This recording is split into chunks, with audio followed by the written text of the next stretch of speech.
mando ikaw sa mong mga apostoles sa pag-ampo nga ang kalinaw mahian na ka sa bisan kinsang dapit ngayon ang pag-aadtuan.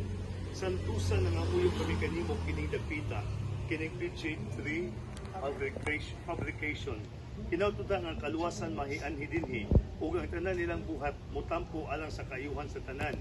Kinaut nga makapahimud kanimo usab ang tanan nilang tinguha dinhi pinaagi sa mga maayong buhat aron usa ka adlaw niya na mupasulod ikaw kanila nganha sa mong walay katapusang puloy-anan sa langit.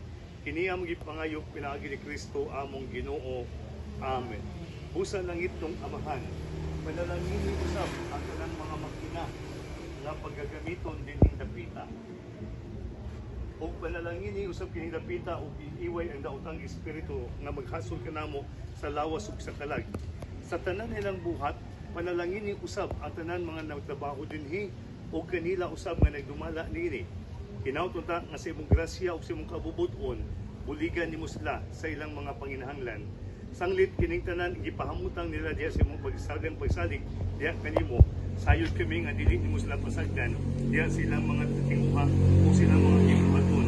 Kini ang gipangayo pinaagi ni Kristo among Ginoo. Amen. O Birhen Maria, iampo mo kami sa mga pangunan, panlabanan mo kami.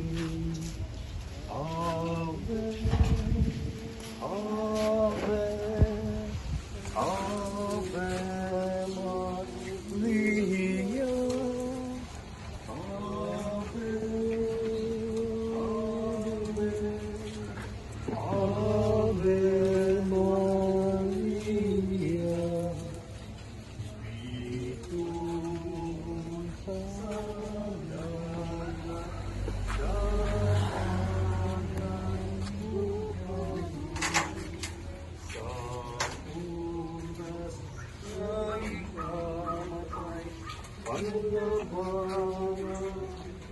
Sanctus, Ave